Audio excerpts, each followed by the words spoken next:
Donnie and Dolly. The team is supported by ableauctions.ca. Closing your business? We can help. Thursday, and all of today's guests, including Ryan Kesler, standing by, are brought to you by the Vancouver Giants. Giants are now taking deposits for the 24-25 season. Put your deposit down before May 3rd and receive a complimentary Giants hat. For more information, head to vancouvergiants.com or call 604-4-GIANTS. Canucks versus Nashville. Round one of the Stanley Cup playoffs. It starts Sunday at Rogers Arena. And, of course, when you think Nashville versus Vancouver, you go back to 2011, the first and only time so far those two teams have met in the playoffs. Canucks in 6, and Ryan Kesler was the star of that series. 11 points in 6 games. He was a beast. And Ryan Kesler joins us now. Ryan, thanks for doing this, sir. How are you? Good. How are you? Good. What comes to mind when what came to mind when you heard the Canucks were playing Nashville in round one this year? Well, obviously, it goes back to 2011 and the battle we had, and really just the series, and then you go into the next 2 rounds from there, and it gets depressing again. How often do you think about it, Ryan? 2011. A lot. To be honest, that was the best year of my career. Stat wise, player wise, team wise. We had a team that was so closely together from the beginning of training camp to losing in Game 7. It was a special group, and trying to replicate that, it's hard to do and probably impossible. You're telling people in Vancouver that. Hey, let's get back to the Nashville series for you. 11 points in 6 games in that series. What was going for you? What was going right for you in those 6 games? To me, I think players throw around the word confidence a lot. I didn't score in the first series, and I was kind of fighting it a bit, and Christian Ehrhoff gave me literally a wide open net. He skated around the net, and I was in the blue paint, and he put it right on my tape, and I scored. And that's what started it off. And from there, when a little thing like that where you score a goal in the blue paint, literally the whole net to shoot at 6 feet. Everybody else does it, Hank, Danny, and Christian, and I reward, and then it kind of it helped gain confidence in me, and throughout the series it just kept growing and growing and growing, and it felt like everything was going in for me, and it's a streak that I'll never forget, and I hit it on all the cylinders throughout the entire series. Hey, Ryan, after that series, Barry Trotz said, we could not stop Ryan Kesler. You don't hear a coach say that about one guy. There's usually 2 or 3 guys or a line or a defensive pairing. Well, how did that make you feel when Trotz said that? Well, I think that's the great thing about that team. We had 2 lines that could score. I don't have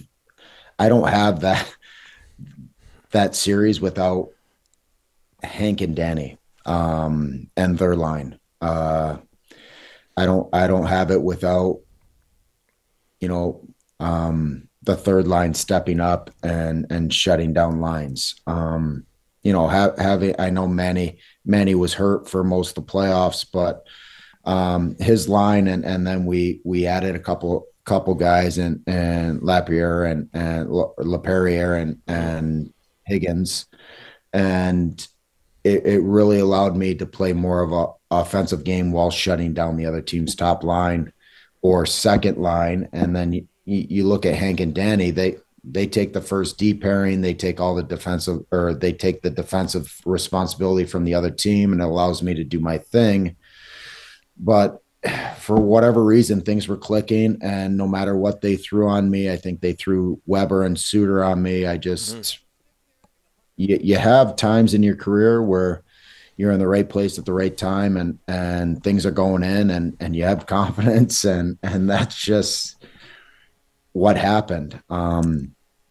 It wasn't just me, it was the entire team, and we won some very close games, and that was a very good team, Nashville team we did beat. Ryan, the Canucks are back in the playoffs. They're going to have their first home playoff game in 9 years. It's been a tough time here.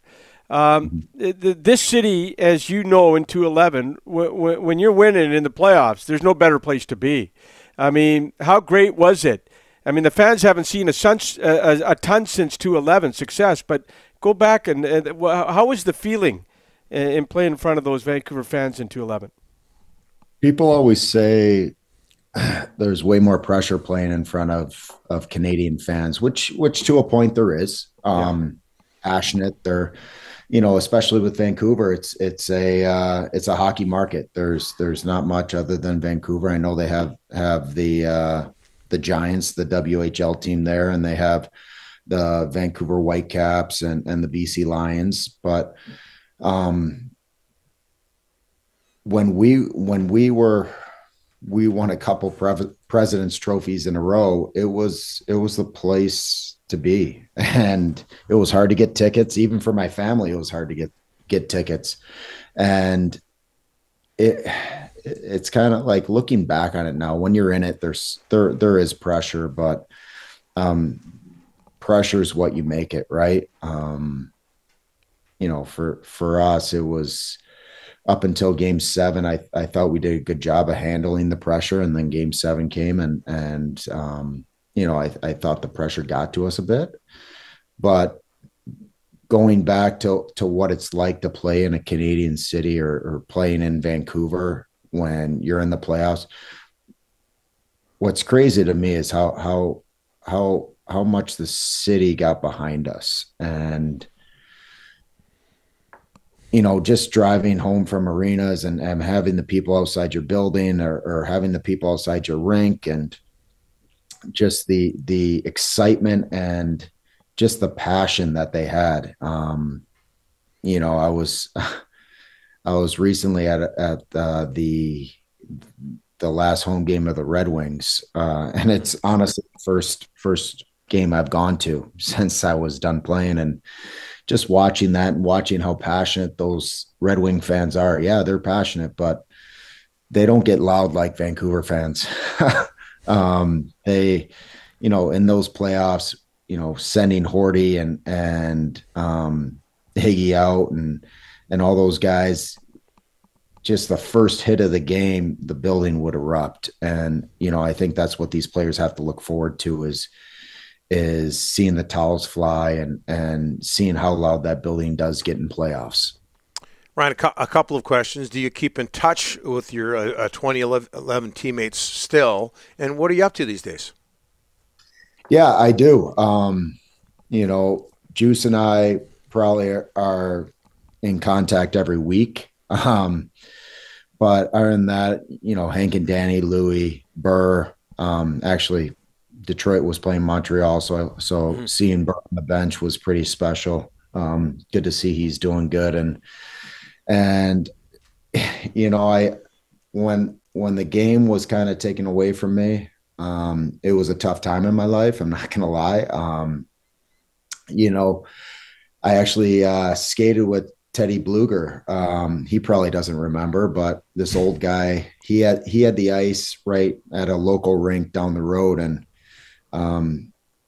he had the ice, and I jumped on his ice just trying to come back from my first hip resurfacing.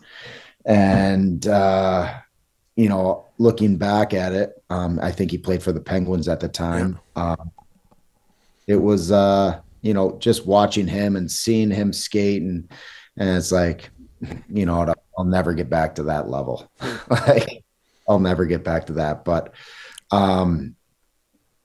I actually, what helped me the most was coaching my son and coaching this Little Caesars team that honestly, it's a full-time job. I put all my passion into coaching now, and I really fell in love with the game again, because the last couple of years was hard on me, just battling through injury and trying to get to that 1,000 game mark, and getting through the surgeries, and being able to coach these little men that I coach. They're 14, and we actually just won a national championship, which nice. Yeah, it was big.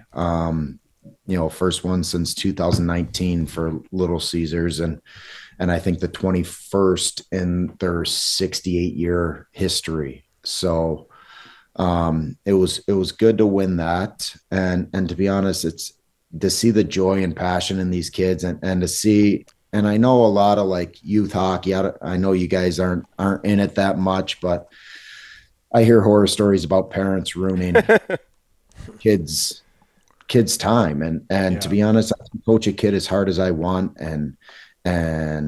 or as little as I want, and the parents never give me grief. And nice. I love that, because it allows me to do my thing, and they accept it and they appreciate it. And I push these boys hard, and we, I talk a lot about my career at times, but I was never the most skilled guy, but I was skilled enough, and I worked hard enough to make it into a top 6 role, and to be a big part of that Canucks team.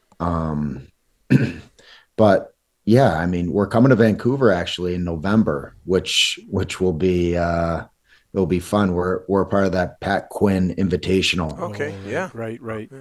So I'm going to bring the boys up for a week, and hopefully Vancouver is going to be playing, and I can bring the boys to the game and kind of make it real, like show them like, hey boys, I did play in the NHL. Like, yeah, this is where I played. And, they're a bunch of good kids that work hard, and they're super skilled. Like, some of their skill level is unbelievable. But just trying to teach them to play a 200-foot game and to play an absolutely like hard-nosed hockey. That's my challenge with these kids. And that's what I tell them is missing in the game right now. You look at the playoff teams, I can tell you right now who's gonna win the first round based on that alone, is because playoff hockey, as you guys know, is different than the regular season. And even the regular season, like the last 10 games when it matters the most, I think that's, talk about like my hometown team, the Red Wings. I think that's why they fell short, is they don't have enough guys that play on the inside. And you need guys to play on the inside and play that gritty hockey. And I think that's what the 2011 team had. We had a lot of guys that were gritty and they played. And to be honest, I think that's what what year are we in? 2024. Yep. It flies by. I know it does. That's what this team has too. You look at, I know I'm compared a lot to JT Miller. I listen to you guys a lot, and even though, I think he's a better player than I was, he's going to be a big piece to the puzzle. They're going to need him to be at the top of his game. They're going to need, all through the lineup, even Connor Garland. I played against him a bit. He was hard to play against. You look at guys that are hard to play against, and that's who you want on your team come playoff time. And, top to bottom, you look at their D, they're big, Zadorov and Meyer, and you got Quinn Hughes back there doing his thing. And you got a goaltender in Demko. So for me, I actually stay up a lot and watch Vancouver. And even though it's 10:30 my time, I fall asleep on the couch. I can admit that,